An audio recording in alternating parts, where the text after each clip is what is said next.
यहाँ उपस्थित मुख्य अतिथि महोदय, विशिष्ट अतिथि महोदय, तमाम विभाग बंधु और हमारे शिक्षक बंधु और मेरे प्यारे बच्चों, मैं आप सभी लोगों को इस 71वें गणतंत्र दिवस की हार्दिक शुभकामनाएं, बधाई एवं शुभकामनाएं देता हूं।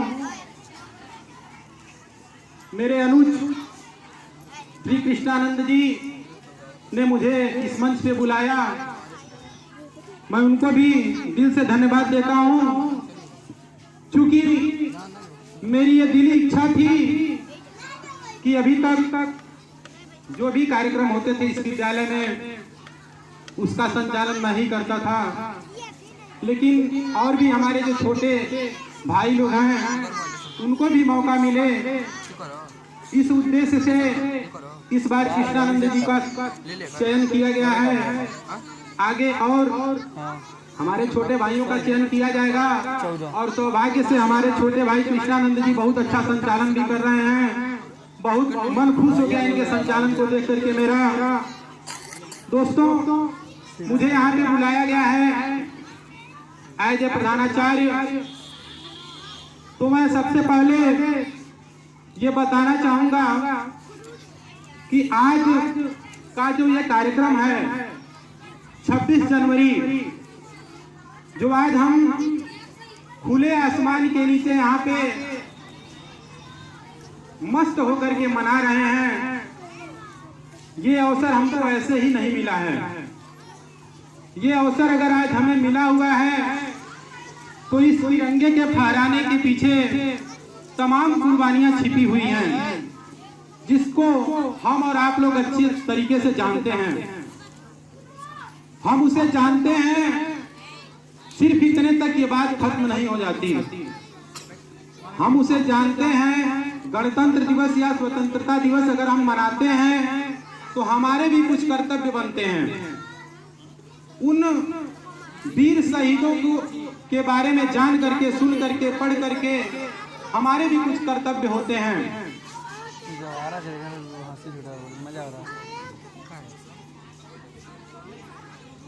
कर्तव्य ये नहीं है कि हम भी केवल सेना में ही जाएंगे तो अपने देश के लिए कुछ कर सकते हैं। हम जहां कहीं भी हैं, एक पुत्र के रूप में, एक पिता के रूप में, एक भाई के रूप में, एक बहन के रूप में, एक माँ के रूप में, एक बेटी के रूप में, एक शिक्षक के रूप में, एक विद्यार्थी के रूप में, हर जगह हमारे कर्तव्य निर्धारित हैं। अगर हम अपने उस कर्तव्य को पूरा करते हैं तो निश्चित रूप से हम अपने देश की सेवा कर रहे हैं। मैं बच्चों को बताना चाहूंगा कि जो भी आप लोगों को शिक्षकों के द्वारा बताया जाता है, आपकी भलाई के लिए बताया जाता है, उसे अपने जीवन में उतारने का प्रयास आप लोग कीजिए। और अगर उन बातों को अपने जीवन में उतारेंगे तो निश्चित रूप से आप अपने देश की सेवा बहुत अच्छे तरीके से कर सकेंगे। आगे मैं इस विद्यालय की उपलब्धि के बारे में बताना चाहूंगा। ये सर्वविदित है कि इकलौता एक विद्यालय महर्षि अरविंद विद्या मंदिर, जो कि शिक्षा को लेकर के समर्पित है, किसी भी प्रकार के दिखावे को लेकर के समर्पित नहीं है। दिखावा करने के लिए हमारे पास यहाँ से लेके बढ़लगंज तक बहुत बड़े बड़े विद्यालय पड़े हुए हैं। ये आप लोगों को महर्षि अरविंद विद्या मंदिर का जो छोटा सा प्रांगण दिखाई दे रहा है, ये दिखावे को दरकिनार करते हुए मूल आवश्यकता जो कि शिक्षा है, बच्चों को जागरूक करना है, उस पे आधारित है। और उसको हमें इस बात का गर्व है कि हम, हमारे शिक्षक और ये विद्यालय परिवार मिलकर के उसको बखूबी हम लोग निभा रहे हैं। इस बात के लिए मैं अपने शिक्षकों को भी धन्यवाद देना चाहूंगा और आप लोगों से अनुरोध करूंगा कि उनके लिए जोरदार तालियां बजाएं और धन्यवाद दें। हम लोग आप लोगों को आए दिन कक्षाओं में बताते ही हैं, इस मंच के माध्यम से भी मैं बताना चाहूंगा, क्योंकि कुछ बच्चे बाहरी भी आए हुए हैं। अभी जैसे कि एक बच्ची यहाँ पे आई थी, और वह कुछ कहते कहते भूल गई। निश्चित रूप से उससे घबराने की जरूरत नहीं है, उससे सीख लेने की जरूरत है। सीख इसलिए लेने की जरूरत है कि अगर आपसे गलतियां होती हैं तो गलतियां इस बात की साबूत हैं कि आप प्रयास कर रहे हैं। अगर आप प्रयास नहीं करेंगे तो आपसे गलती भी नहीं होगी, प्रयास करेंगे तभी गलतियां होंगी। तो गलतियों से घबराने की जरूरत बिल्कुल भी नहीं है। अगर हम गिरेंगे तभी आगे बढ़ेंगे। दूसरी बात, हम जो कुछ भी करते हैं तो इस बात का ध्यान रखना चाहिए कि गलती कम हो। गलती हो जाए कोई बात नहीं है, लेकिन इस बात का ध्यान हमें रखना चाहिए कि हमसे गलती कम हो, क्योंकि कहा गया है कि life is one way road where you can see back but you can't go back. इसका मतलब यह है कि जिंदगी एक सड़क के समान है। Life is one way road, जिंदगी एक सिंगल सड़क के समान है। Where you can see back, जहां से आप पीछे मुड़ करके देख सकते हैं, but you can't go back, लेकिन आप पीछे जा नहीं सकते हैं। ये जो सामान्य सड़क है हमारे जीवन में, जिस पे हम यात्रा करते हैं, अगर हम इस पे जाएं और हमारा कोई सामान पीछे छूट जाए तो हम उसको फिर मुड़ करके आके वापस उस सामान को ले सकते हैं।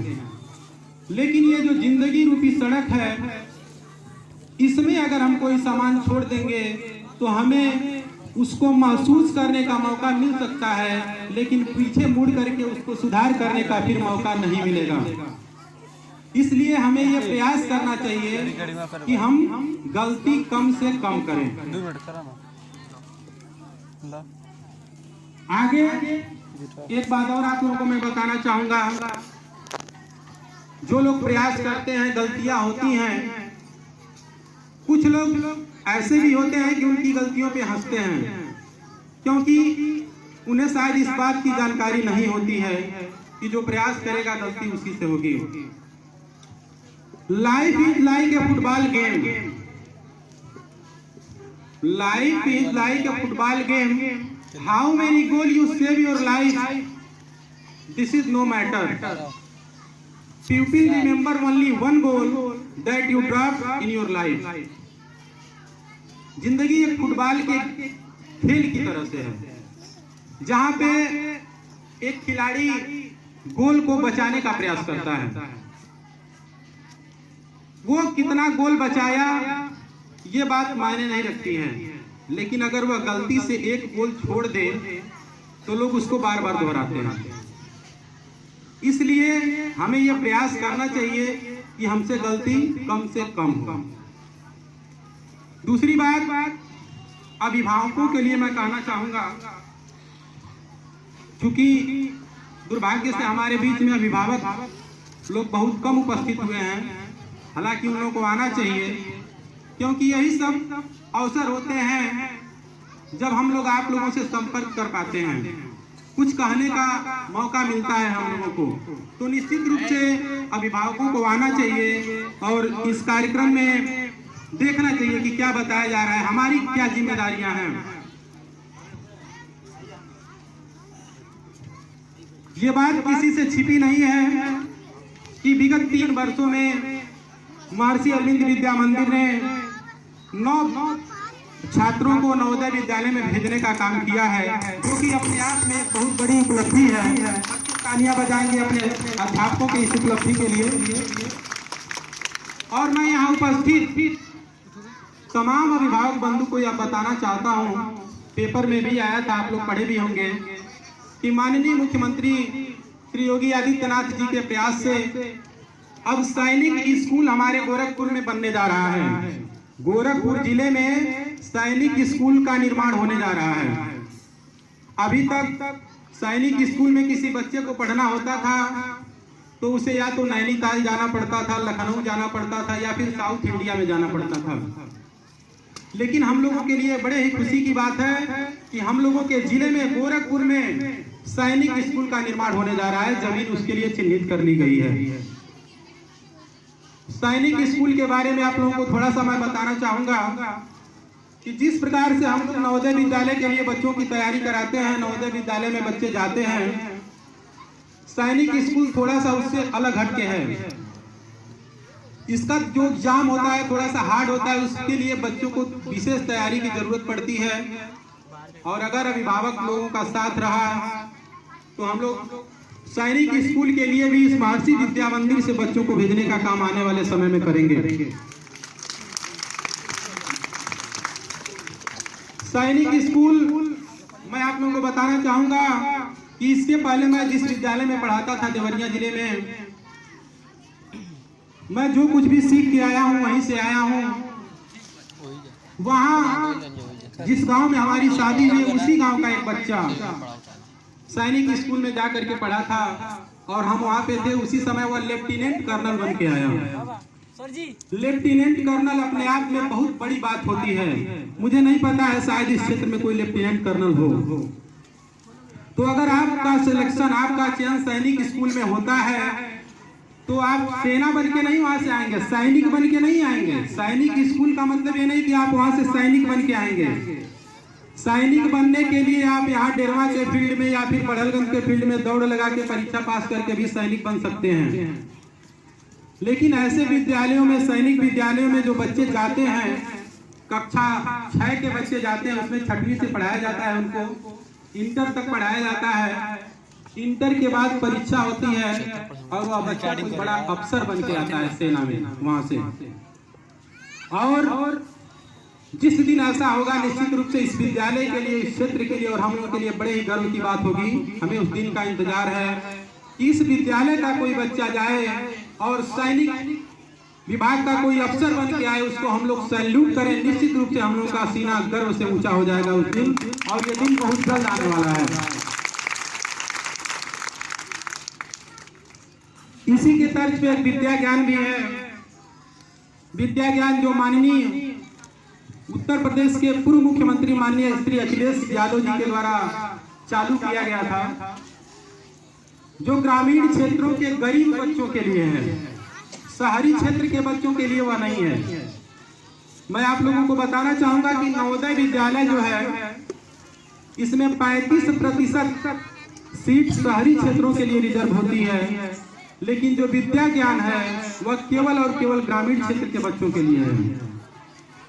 इसमें भी 6वीं के बाद ही बच्चे जाते हैं और अगर उनका सिलेक्शन हो जाता है विद्या ज्ञान में तो सरकार उसी दिन, जिस दिन उनका चयन विद्या ज्ञान में हो जाएगा, उसी दिन उत्तर प्रदेश सरकार उस बच्चे के नाम से 25 लाख रुपया उस विद्यालय को दे देगी और वह पूरा 25 लाख रुपया 6 साल में उस बच्चे के ऊपर ही खर्च किया जाएगा। आप लोग समझ सकते हैं कि जिस बच्चे के ऊपर 6 साल में 25 लाख रुपया खर्च होगा वह बच्चा कैसा होगा। संयोग से ये जो विद्या ज्ञान है इसको आप लोग ऐसा मत समझिएगा कि सरकारी संस्था है, पैसा लोग खा जाते होंगे, आता होगा, कुछ बच्चों को मिलता नहीं होगा। जो HCL कंपनी है, इलेक्ट्रॉनिक के क्षेत्र में HCL कंपनी का नाम आप लोग सुने होंगे। HCL कंपनी इसको संचालित करने का काम करती है लखनऊ में, और वहां पे जो अभिभावक जाते हैं, हम लोगों को तो जाने का मौका नहीं मिलेगा, जिनके बच्चे का सिलेक्शन होता है वो लोग वहां जाते हैं अपने बच्चे के साथ, क्योंकि इसमें माता पिता का भी इंटरव्यू लिया जाता है। वो अभिभावक वहां से आके बताते हैं कि निश्चित रूप से हमारा बच्चा किस जगह पे गया है। नवोदय विद्यालय जो अपने आप में बहुत बड़ी बात है, यहाँ के कुछ अभिभावक नवोदय विद्यालय में गए भी हैं, हम लोग भी गए हैं, लेकिन निश्चित रूप से जो विद्या ज्ञान है वह नवोदय विद्यालय से कई गुना एडवांस है, कई गुना। वहां पे जाके आप लोगों को लगेगा कि निश्चित रूप से हमारा बच्चा बहुत अच्छे जगह पे आ गया है। हालांकि नवोदय विद्यालय भी अपने आप में बहुत अच्छी जगह है, लेकिन उससे भी अच्छा जगह है विद्या ज्ञान। तो ये सारी संभावनाएं हैं, हम लोग उसके लिए तत्पर भी हैं। हमारे शिक्षकगण जो हैं वो भी तत्पर हैं। केवल आप लोगों का उचित सहयोग हम लोगों को चाहिए ताकि हम लोग और उत्साह के साथ इस कार्यक्रम को आगे बढ़ाएं और आने वाले समय में नवोदय विद्यालय के साथ साथ विद्या ज्ञान और सैनिक स्कूल में भी यहाँ से बच्चे सेलेक्ट होकर के जाएं।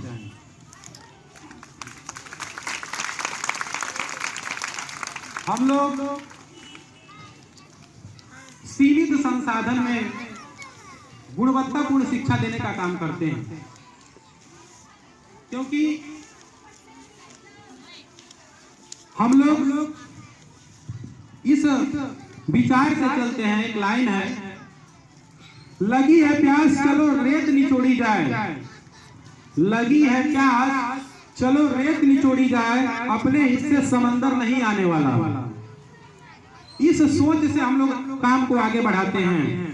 बिल्कुल जी जान से मेहनत करके बच्चों को आगे बढ़ाने का काम किया जाता है।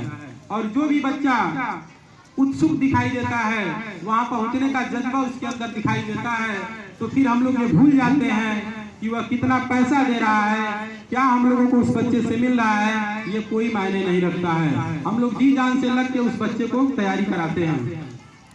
क्योंकि इस बार भी लगभग 22 बच्चों को हम लोग तैयारी कराए हैं। 22 बच्चों ने परीक्षा दिया है और अगर ईश्वर की कृपा हुई तो 7 या 8 बच्चों का सिलेक्शन इस बार पक्का है। और मैं आप लोगों को बताना चाहूंगा कि उस 22 बच्चे में 5 या 6 बच्चे ऐसे हैं जिनकी फीस हम लोगों को मिली है।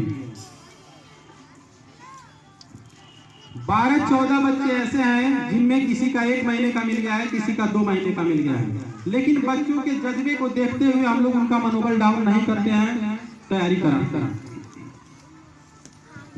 तो ये रही विद्यालय की उपलब्धि। अभी हमारे बीच में लड़कियों का कार्यक्रम हो रहा था। हमारे संचालक महोदय के द्वारा बताया गया कि लड़कियां भी हर क्षेत्र में आगे निकल रही हैं। निश्चित रूप से आए दिन हम लोगों को देखने को मिलता भी है, लड़कियां हर क्षेत्र में आगे निकल रही हैं, इसमें कोई दो राय नहीं है। मैं लड़कियों के लिए बताना चाहूंगा, लड़कियों को कहना चाहूंगा कि आप किसी भी क्षेत्र में लड़कों से पीछे नहीं हैं। आपके जो अधिकार हैं, आपके पास जो शक्तियां हैं, अगर आप उस शक्ति का प्रयोग करें तो निश्चित रूप से आप हर घर में पूजनीय होंगी। लेकिन आपको उस शक्ति को पहचानना है, उस शक्ति का प्रयोग करना है। क्योंकि कहा गया है, दुर्गा हो तुम, लक्ष्मी हो तुम, सरस्वती हो, गीता हो तुम। दुर्गा हो तुम, लक्ष्मी हो तुम, सरस्वती हो, सीता हो तुम, सत्य मार्ग दिखलाने वाली रामायण हो, गीता हो तुम। दुर्गा हो तुम, लक्ष्मी हो तुम, सरस्वती हो, सीता हो तुम, सत्य मार्ग दिखलाने वाली रामायण हो, गीता हो तुम। रूढ़ी व्यवस्थाओं के बंधन तोड़ तुम्हें आगे बढ़ना है। तुम्हें नया इतिहास देश का अपने कर्मों से रचना है। तुम्हें नया इतिहास देश का अपने कर्मों से रचना है। संयोग से आने वाली पीढ़ी, मैं सारी लड़कियों की तो बात नहीं करूंगा, लेकिन आने वाली पीढ़ियां अपने इस अधिकार को भूल रही हैं, अपने इस कर्तव्य को भूल रही हैं, जिससे आने वाले समय में दिनों में ये दिक्कतें पैदा हो रही हैं। हालांकि कुछ लोग हैं, कुछ लड़कियां हैं जो अपने अधिकार को समझ रही हैं। तो मैं आप सभी लोगों से यह आग्रह करता हूं, निवेदन करता हूं कि अपने इस अधिकार को समझिए और जहां कहीं पे भी रहिए, एक बहन के रूप में, एक बेटी के रूप में, एक बीबी के रूप में, एक माँ के रूप में अपने कर्तव्यों का उचित ढंग से निर्वहन कीजिए, ताकि न केवल आपका परिवार बल्कि पूरा समाज आपकी वंदना करे, आपकी पूजा करे। और आप में वो शक्ति है, आप कर सकते हैं। और मैं अब क्योंकि समय भी बहुत अधिक हो चुका है और कार्यक्रम भी अभी बाकी है ज्यादा, मैं बहुत बहुत धन्यवाद एक बार फिर देना चाहूंगा अपने अनुज श्री कृष्णानंद तिवारी जी को और अपनी बातों का समाप्त करूंगा। धन्यवाद।